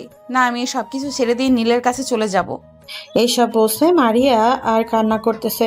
পরদিন সকাল 7টায় মারিয়া সকল কিছু রেডি করে চলে আসলো নীলদের বাড়িতে। কলিং বেল দিতেই নীলের আম্মু এসে দরজা খুলে দিল। মারিয়াকে দেখে বলতে লাগলো, কি ব্যাপার মারিয়া, তুমি এ বাসায় এসেছো কেন? তুমি তোমাদের বাসায় যাও। তোমাকে আমার ছেলের সাথে বিয়ে দিয়ে অনেক বড় ভুল করেছি। আমার ছেলে আমাকে বলেছিল যে তুমি একটা খারাপ মেয়ে, কিন্তু আমরা বিশ্বাস করি নাই। তুমি আমার ভাইয়ের মেয়ে বলে বিয়ে দিয়েছিলাম, ভেবেছিলাম এক বাড়িতে থাকো। প্লিজ আম্মু, আমাকে আপনার বাড়ি থেকে তাড়িয়ে দিবেন না। আমি এখন কোথায় যাব? আপনারা ছাড়া তো আর কেউ নেই। আমি আমার জীবন থেকে সবচেয়ে বড় জিনিসটা হারিয়ে ফেলেছি। প্লিজ আমাকে আপনারা বাড়িতে ঢুকতে দেন। সরি, তোমাকে আর আমি এই বাড়িতে ঢুকতে দেব না, কারণ আমি বুঝে গেছি তুমি তোমার কি হারিয়ে ফেলেছো। আমার ছেলে তোমার সাথে এমন কি করেছিল? সামান্য একটু কালো বলে তুমি তাকে এত অবহেলা, এত অপমান করেছো। আমি আমার ছেলেকে অন্য জায়গায় বিয়ে দেবো, তবুও তোমার সাথে রাখবো না। এসব বলতেছে নীলের আম্মু। এমন সময় নীলের আব্বু আসলো। মারিয়াকে দেখে বলতে লাগলো, মারিয়া, তুই তোদের বাসায় চলে যা। আমাদের বাসায় তোর জায়গা নেই। আমরা তোর আব্বু আম্মুকে এখনো কিছু বলি নাই। ভালোই ভালোই বলতেছি, চলে যা। মারিয়া চলে আসলো তাদের বাসায়। হঠাৎ মারিয়াকে দেখে তার আম্মু বলতে লাগলো, কে রে মারিয়া, তুই বাসায় চলে আসলি যে? নীলের সাথে তোর কিছু হয়েছে নাকি? না আম্মু, নীলের সাথে কিছু হয় নাই। নীল তো লন্ডনে গেছে। এটার জন্য ঢাকায় একা একা ভালো লাগছিল না, তাই চলে এসেছি। ও আচ্ছা, যা ফ্রেশ হয়ে আয়। অনেক দূর থেকে এসেছিস, কিছু খেয়ে নে। মারিয়া চলে আসলো ওয়াশরুমে। আয়নার সামনে দাঁড়াতেই তার মন বলতে লাগলো, তোর মতো বেহায়া মেয়ে আর কোনোদিন দেখি নাই। একটা ভালো ছেলের জীবন তুই নষ্ট করে দিয়েছিস। ছেলেটা তো তোকে নিয়ে সুখে থাকার চেষ্টা করেছিল, কিন্তু তুই পারলি না, ছেলেটাকে হারিয়ে ফেললি। মারিয়া ওয়াশরুমে কান্না করতে লাগলো। এদিকে কবিতা মারিয়ার রুমে এসে কখন থেকে বসে আছে। মারিয়া ওয়াশরুম থেকে বের হতেই কবিতা মারিয়ার চোখের দিকে তাকাতেই দেখতে পেল মারিয়ার চোখ মুখ ফুলে গেছে। এটা দেখে কবিতা বলতে লাগলো, কি ব্যাপার আপু, তোমার কি হয়েছে? তুমি কি ওয়াশরুমে এতক্ষণ কান্না করছিলে? প্রায় 20 মিনিটের মতো হয়ে গেছে তুমি ওয়াশরুমে ঢুকেছো। নিশ্চয়ই তুমি কান্না করছো। কি হয়েছে আমাকে বলো। আরে কিছুই হয় নাই, এমনিতেই ওয়াশরুমে এতক্ষণ ছিলাম। আমি জানি কিছু একটা হয়েছে, বলো কি হয়েছে আমাকে। আমি আমার জীবন থেকে অনেক বড় একটা জিনিস হারিয়ে ফেলেছি। আমি আমার জীবন থেকে নীলকে হারিয়ে ফেলেছি। আমি আমার সতীত্ব হারিয়ে ফেলেছি। মানে তুমি কি বলতেছো এসব? আমি তো তোমার কথার মানে কিছুই বুঝতে পারছি না। আমাকে সবকিছু খুলে বলো তো কি হয়েছে। মারিয়া কবিতাকে সবকিছু খুলে বলল। কবিতা সবকিছু শুনে মারিয়ার গালে ঠাস ঠাস করে চড় মারলো। মারিয়া তার বড় হলেও সে চড় মারলো আর বলতে লাগলো, তোমার মতো একটা বেহায়া মেয়েকে যে নীল ভাইয়া বিয়ে করেছে, এটাই অনেক। নীল ভাইয়া আসুক, এরপর হয়তো তোমার সাথে ডিভোর্স হয়ে যাবে। আমি নীলকে ছাড়া থাকতে পারবো না। এখন কি করব কবিতা, আমাকে একটু বল। আব্বু আম্মু যদি জানতে পারে তাহলে তো আমাকে গলা টিপে মেরে ফেলবে। আব্বু আম্মু মরার কি দরকার? আমারই তো ইচ্ছে করতেছে তোমাকে গলা টিপে মেরে ফেলতে। তুমি এটা কিভাবে পারলে ছেলেটাকে এত কষ্ট দিতে? মানুষ পরিবর্তন হয়, নীল ভাইয়া দেখবে অনেক পরিবর্তন হয়েছে। সব সময় চেহারা দেখে মানুষকে বিবেচনা করা যায় না। আচ্ছা দেখি আব্বু আম্মু যদি জানতে পারে তাহলে কি করে, আমি তাদেরকে বুঝিয়ে বলবো না। এই বলে কবিতা চলে আসলো নিচে। এসে দেখে তার আব্বু আম্মু বসে আছে। কবিতাকে দেখে তার আব্বু আম্মু বলতে লাগলো, কিরে কবিতা, মারিয়া কোথা? সে আসলো না কেন নিচে? আপু অনেক দূর থেকে এসেছে তো খুব টায়ার্ড, এটার জন্য আসে নাই। আব্বু তোমার সাথে আমার কিছু পার্সোনাল কথা ছিল, তুমি আপুকে কিছু করবে না তো? না, তোর আপুকে কিছু করব না, বল কি হয়েছে? আসলে আব্বু নীল ভাইয়ের সাথে আপু এতদিন থাকে নাই, অন্য ছেলেদের সাথে এক বাড়িতেই ছিল। আর আপু একটা ছেলের সাথে শারীরিক সম্পর্ক করেছে, ওই ছেলেটা আপুকে ধোকা দিয়ে চলে গেছে। নীল ভাই এসব আগে থেকেই জানে, তোমাদেরকে অনেক বোঝানোর চেষ্টা করেছিল কিন্তু তোমরা নীল ভাইয়ের জীবনটা শেষ করে দিয়েছো। মানে তুই এসব কি বলতেছিস মারিয়া? এতদিন নীলের সাথে থাকে নাই? নীলা আমাদের এই কথা বলে নাই কেন? তোদেরকে কিভাবে বলবে? তোরা যদি কষ্ট পাস এটার জন্য তোদেরকে বলে নাই। নীল তো আমাদেরকেও বলে নাই। আমরা জানতে পেরেছি পাশের বাসার আরিয়ান ভাইয়ের কাছ থেকে। উনি আমাদেরকে সব কিছু বলেছে। পরে নীলকে জিজ্ঞেস করেছি, নীল আমাদেরকে সকল কিছু খুলে বলেছে। কবিতা, মারিয়াকে ডাক দে, আমি মারিয়ার সাথে কথা বলবো। আমি দেখতে চাই মারিয়া কেন নিজের সাথে এরকম করছে। তার ভালোর জন্যই তো বিয়ে দিয়েছিলাম নীলের সাথে, কেন এরকমটা করলো? এইসব কথা বলতেছে মারিয়ার আব্বু। বেশ কিছুক্ষণ পর মারিয়া ভয়ে ভয়ে নিচে আসলো। নীলের আম্মু পাশে দাঁড়িয়ে রইল। মারিয়ার আব্বু উঠে গিয়ে ঠাস ঠাস করে মারিয়ার গালে চড় মারলো আর মারিয়ার গাল চিপে দিয়ে দূরে বলতে লাগলো, তোর মতো মেয়ের দরকার নেই আমার, তোকে মেরে ফেললে খুব ভালো হবে। তোর মতো কলঙ্কিত মেয়ের সাথে কে ঘর সংসার করবে? সবাই মারিয়ার আব্বু আম্মুকে সরানোর চেষ্টা করতেছে। বেশ কিছুক্ষণ পর মারিয়াকে ছেড়ে দিতেই মারিয়া তার গলা জড়িয়ে ধরে কাশতে লাগলো। আর 2 থেকে 3 মিনিট ধরলেই মরে যেত মারিয়া। এদিকে মারিয়া চুপচাপ দাঁড়িয়ে আছে, তার কাশছে। এমন সময় নীলের আব্বু বলতে লাগলো, মারিয়াকে মারলে তো আর কিছু সমাধান হবে না। এখন দুই পরিবার একসাথে মিলে এরপর কথা বলতে হবে। মারিয়া, আমরা তোমার কাছে এটা কখনো আশা করি নাই। ভাবছিলাম তোমরা দুইজন একসাথে থাকলে অনেক সুখী হবে, কিন্তু সুখ তো দূরের কথা, দুঃখ লেগে থাকবে তোমাদের সংসারে। আচ্ছা, যা হবার হয়ে গেছে, এসব নিয়ে চিন্তা করে লাভ নেই। নীল লন্ডন থেকে বাড়িতে ফিরুক, এরপর না হয় দেখা যাবে কি করা যায়। এখন চলো আমার সাথে আমাদের বাড়িতে। এই বাড়িতে থাকলে তোমার আব্বু তোমাকে আবার মেরে ফেলার চেষ্টা করবে। এই বলে নীলের আব্বু মারিয়াকে নিয়ে চলে আসলো তাদের বাসায়। এদিকে নীল ঘুম থেকে উঠে ফ্রেশ হয়ে খাওয়া দাওয়া করে চলে আসলো তার বসের সাথে অফিসে। নীলকে পুরো অফিসে ঘুরে দেখিয়ে কাজ বুঝিয়ে দিতে লাগলো। দীর্ঘ 1 ঘন্টা বোঝানোর পর নীল কাজ বুঝিয়ে কাজ করতে লাগলো। বেশ কিছুক্ষণ কাজ করার পর নীল চলে আসলো কফি শপে। কফি খেয়ে আবারও অফিসে এসে কাজ করতেছে। কাজ করতে করতে কখন যে রাত হয়ে গেছে নীল টেরও পায় নাই। রাত 9টায় নীল চলে আসলো। তার বসের সাথে বাড়িতে খাওয়া দাওয়া করে বসে আছে। তার বসের সাথে এমন সময় তার বস বলতে লাগলো, নীল, আমার অফিসটা কেমন লাগলো তোমার? এরকম আরো 25টা অফিস আছে এই লন্ডনের, সব দেখাশোনা করে আমার বড় ভাই এবং সাথী। হ্যাঁ, অনেক সুন্দর। আজকে কাজ করে অনেক মজা পাইলাম। আর যে কাজগুলো দিয়েছেন এই কাজগুলো তো বাংলাদেশ থেকেই করা যাইতো, এখানে আসার দরকার ছিল না। অনলাইনের মাধ্যমে কাজগুলো করে দিলে শুধু কম্পিউটার থেকে ডকুমেন্টগুলো নিয়ে ফাইল বানিয়ে তাদেরকে দিয়ে দিত। হ্যাঁ, করতে পারতাম, কিন্তু তোমাকে অন্য একটা কাজের জন্য নিয়ে এসেছিলাম, কিন্তু সেই কাজটা আর হলো না। আমি আমার মেয়ের সাথে তোমার বিয়ে দিতে চেয়েছিলাম, কিন্তু সে অন্য একটা ছেলেকে পছন্দ করে, এটার জন্য আর তাকে জোর করলাম না। এখন চলো খাওয়া দাওয়া করে আবার ঘুমিয়ে পড়ি, কালকে তো আবার অফিসে যাইতে হবে। নীল এবং তার বস চলে আসলো নিচে। এসে দেখে সবাই বসে আছে খাবার টেবিলে। খাওয়া দাওয়া করে সবার সাথে বসে কিছুক্ষণ আড্ডা দিয়ে নিয়ে চলে আসলো তার রুমে। দেখতে দেখতে কেটে গেল 10 দিন। আজকে নীল তার বস চলে আসবে দেশে। সকল কিছু নিয়ে বসে আছে। রাত 12টার দিকে তাদের ফ্লাইট। এমন সময় নীলের বস বলতে লাগলো, নীল, তুমি তোমার পরিবারের জন্য কিছু শপিং করে নাও, যেহেতু লন্ডনে এসেছো। স্যার, আমার কাছে এখন আপাতত টাকা নেই, তাই শপিং করতে পারবো না। আর এখান থেকে শপিং করা, দেশে থেকে শপিং করা একই কাজ। দেশ থেকে শপিং করে নিবনে। ঠিক আছে, তোর যা ইচ্ছে তাই করো। রাত 10টায় চলে আসলো লন্ডনের বিমানবন্দরে। বেশ কিছুক্ষণ চেক করার পর নীল তার বস চলে আসলো। বিমানে আধা ঘন্টা বসে থাকার পর বিমান ছেড়ে দিল। বিমানের কর্মীরা সবাইকে খাবার দিয়ে দিল। সবাই খাওয়া দাওয়া করে টিভি দেখতে লাগলো এবং অনেকেই ঘুমিয়ে গেছে। দেখতে দেখতে 6 ঘন্টার পর বিমান এসে হজরত শাহজালাল বিমানবন্দরে ল্যান্ড করলো। নীল এবং তার বস যার যার বাসায় চলে গেল, কারণ সকাল হয়ে গেছে। আসতে আসতে নীল তার বাড়িতে এসে ফ্রেশ হয়ে বসে আছে। এমন সময় তার ফোনটা বেজে উঠলো।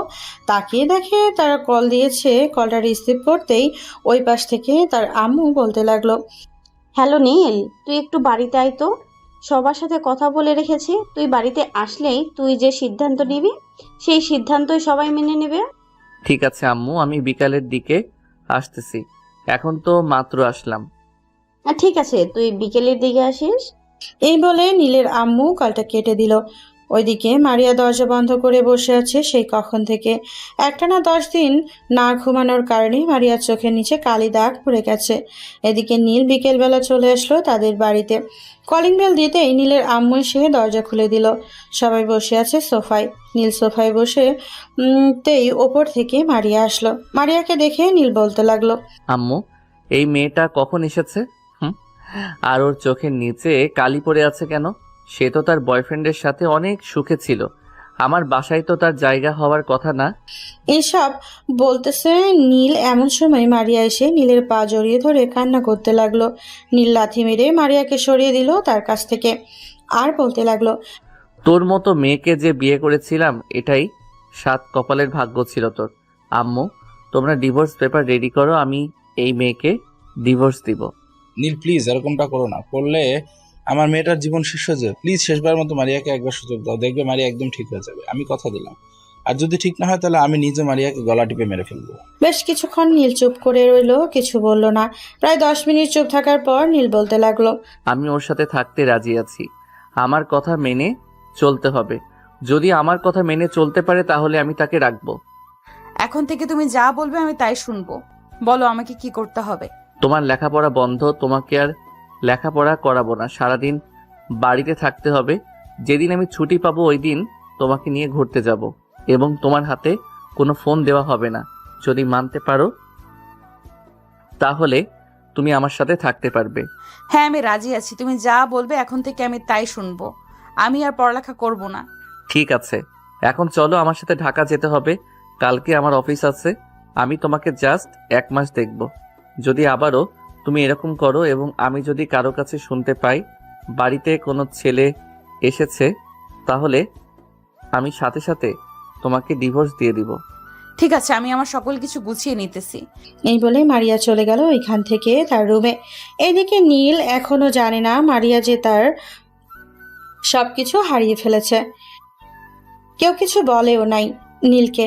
রাত 9টার সময় নীল মারিয়াকে নিয়ে চলে আসলো ঢাকায়। খাওয়া দাওয়া করে বসে আছে এমন সময় নীল মারিয়াকে উদ্দেশ্য করে বলতে লাগলো, আমি তোমার সাথে 1 মাস কোনো শারীরিক সম্পর্ক করব না, তোমার থেকে দূরে থাকবো। তুমি বিছানায় থাকবে, আমি সুখেই থাকবো। যাও, এখন গিয়ে ঘুমিয়ে পড়ো। মারিয়া এসব নীলের চোখের দিকে তাকিয়ে চলে আসলো বিছানায়। এদিকে নীল সোফায় শুয়ে পড়তেই ঘুম চলে আসলো তার। রাত প্রায় 1টা। মারিয়া আস্তে আস্তে বিছানা থেকে উঠে চলে আসলো নীলের কাছে। নীলের বুকের উপরে শুয়ে পড়লো। কখন যে ঘুমিয়ে গেছে টের পায় নাই মারিয়া। মাঝরাতেই নীলের ঘুম ভাঙতেই দেখতে পেল মারিয়া তার বুকের ওপরে ঘুমিয়ে আছে। এটা দেখে নীল কিছু করলো না, মারিয়াকে জড়িয়ে ধরে নিল ও ঘুমিয়ে গেল। পরদিন সকালে মারিয়া তাড়াতাড়ি ঘুম থেকে উঠে নীলের জন্য রান্না করে বসে আছে। এমন সময় নীল আসলো নিচে। এসে দেখে সবকিছু রান্না করে বসে আছে মারিয়া। এইটা দেখে নীল বলতে লাগলো, বাহ, এত রান্না বুঝি তোমার বয়ফ্রেন্ডের জন্য করেছো? সে আসলে ভালোভাবে খাইয়ে দিও, আমি অফিসে গেলাম। আমি আপনার জন্য রান্না করেছি এত কষ্ট করে, আর আপনি আমাকে এইসব বলতেছেন? প্লিজ এইসব বলবেন না আমাকে আর। নীল কিছু বলল না, চুপচাপ খাবার টেবিলে বসে খাওয়া দাওয়া করে নিল। খাওয়া দাওয়া শেষে করে চলে আসলো অফিসে। বিকেলে কাজ না থাকায় তার বসের কাছ থেকে ছুটি নিয়ে বাসায় আসতে দেখতে পেল মারিয়া বসে বসে টিভি দেখতেছে। মারিয়াকে দেখে নীল বলতে লাগলো, যাও রেডি হয়ে আসো, তোমাকে নিয়ে ঘুরতে যাব। আচ্ছা তুমি 5 মিনিট বসো এখানে, আমি রেডি হয়ে আসতেছি। এই বলে মারিয়া এক দৌড়ে চলে আসলো তার রুমে। কাল একটা বোরকা পরে নিচে এসে দেখে নীল বসে আছে। নীলকে উদ্দেশ্য করে বলতে লাগলো, চলো এখন আমি রেডি আছি। নীল মারিয়ার দিকে একবার তাকিয়ে মুচকি এসে মারিয়াকে নিয়ে চলে আসলো একটা পার্কে। বেশ কিছুক্ষণ ঘোরাঘুরি করে মারিয়া আর সাগর চলে আসলো বাসায়। দেখতে দেখতে কেটে গেল 1 মাস। মারিয়া অনেকটা পরিবর্তন হয়েছে এখন। সব সময় নীলের কাছে থাকার চেষ্টা করে। রাতে নীল বসে বসে কাজ করতেছে অফিসের। এমন সময় মারিয়া নীলকে পেছন থেকে জড়িয়ে ধরে বলতে লাগলো, নীল তোমার জন্য কফি নিয়ে আসি। ঠিক আছে নিয়ে আসো। আর তুমি চাইলে এখন থেকে ফোন ইউজ করতে পারো, তবে কোনো সোশ্যাল মিডিয়া ইউজ করতে পারবে না। জাস্ট হোয়াটসঅ্যাপ ব্যবহার করবে আব্বু আম্মুর সাথে কথা বলার জন্য। যদি মানতে পারো তাহলে ফোন ইউজ করবে, আর না মানতে পারলে ফোন ইউজ করবে না। ফোন ইউজ করার দরকার নেই, তোমার ফোন আছে। যখন আব্বু আম্মু ফোন দিবে তখন না হয় তাদের সাথে কথা বলবো তোমার ফোন দিয়ে। ঠিক আছে। মারিয়া চলে আসলো নিচে। নীলের জন্য কফি বানিয়ে উপরে এসে নীলকে কফি দিয়ে দিল। মারিয়াও কফি খাচ্ছে আর বারবার নীলের দিকে তাকাচ্ছে। এদিকে নীল বুঝতে পারছে মারিয়া কি চাইতেছে, কিন্তু নীল প্রকাশ করতেছে না। বেশ কিছুক্ষণ এভাবে যাওয়ার পর মারিয়া বলতে লাগলো, আর কতক্ষণ এইভাবে কাজ করবে? রাত তো অনেক হয়েছে, এখন ঘুমাতে আসো। তুমি ঘুমিয়ে পড়ো, অনেক বড় একটা প্রজেক্ট তো, কাজটা শেষ করে এরপর আমি ঘুমাবো। ঠিক আছে আমি ঘুমালাম তাহলে। এই বলে মারিয়া নীলের পাশে এসে শুয়ে পড়ল। এদিকে নীল কাজ করতেছে। আর রাত প্রায় 1টা। ঘড়ির দিকে তাকিয়ে দেখে নীল ল্যাপটপটা বন্ধ করে আস্তে আস্তে করে মারিয়ার কাছে এসে দেখতে লাগলো মারিয়া ঘুমিয়ে গেছে নাকি। মারিয়া চোখে একটু হাত দিয়ে উপরের দিকে টান দিতেই দেখতে পেল মারিয়া একেবারে ঘুমিয়ে গেছে। এটা দেখে নীল আস্তে আস্তে করে মারিয়ার উপরে উঠে তার ঠোঁট জোড়ায় চুমু দিতে লাগলো। বেশ কিছুক্ষণ এইভাবে চুমু দেওয়ার পর মারিয়া টের পেল যে নীল তাকে চুমু দিতেছে। এইটা দেখে মারিয়া বলতে লাগলো, কি ব্যাপার মিস্টার নীল সাহেব, আদর করবেন নাকি? আদর করলে তো আগে বলতে পারতেন, আমি রেডি হয়ে থাকতাম। হ্যাঁ আদর তো করবো, এখন রেডি হয়ে নাও, নীল শাড়িটা পরে আসবে। আমি তো শাড়ি পরতে পারি না, তুমি শাড়িটা পরিয়ে দাও। নীল মারিয়াকে দাঁড় করিয়ে ড্রয়ার থেকে শাড়িটা এনে শাড়িটা পরিয়ে দিতে লাগলো। বেশ কিছুক্ষণ পর শাড়িটা পরা শেষ করে নীল মারিয়াকে আয়নার সামনে দাঁড় করিয়ে বলতে লাগলো, দেখেছো তোমাকে কত সুন্দর লাগে? আমি হয়তো কালো, তোমার সাথে মানাবে না। প্লিজ নীল এইসব বলবে না। আমি তো এখন তোমার সাথে থাকতে শুরু করেছি, আর কালো আর সাদা চামড়ার মধ্যে কোনো তফাৎ নেই। মরে গেলে তো সবাইকেই কবরেই যেতে হবে। হ্যাঁ এটা তো যেতেই হবে। এসব বলতেছে নীল মারিয়াকে। প্লিজ কিছুক্ষণ আয়নার সামনে দাঁড় করিয়ে রেখে নীল মারিয়াকে নিয়ে বিছানায় চলে আসলো। আস্তে আস্তে করে মারিয়ার গালে, ঠোঁটে, কপালে, ঘাড়ে বিভিন্ন জায়গায় কিস করতে লাগলো নীল। এদিকে মারিয়া পুরো পাগল এর মতো আচরণ করতেছে আদরের জন্য। এইভাবে বেশ কিছুক্ষণ যাওয়ার পর নীল মারিয়ার নাভির কাছে সে নাভিতে বড় করে একটা চুমু দিল। মারিয়া নীলকে তার নাভির সাথে চেপে ধরলো। এইভাবে বেশ কিছুক্ষণ যাওয়ার পর মারিয়া নীলকে বলতে লাগলো, আর কত এভাবে চুমু দিবে? তো আদর করো, আমার আর তর্স হয়েছে না, আদর করো প্লিজ। এই তো মহারানী, আদর করতেছি। এই বলে নীল মারিয়ার আস্তে আস্তে করে নীল মারিয়ার শরীরের সাথে মিশে যেতে লাগলো।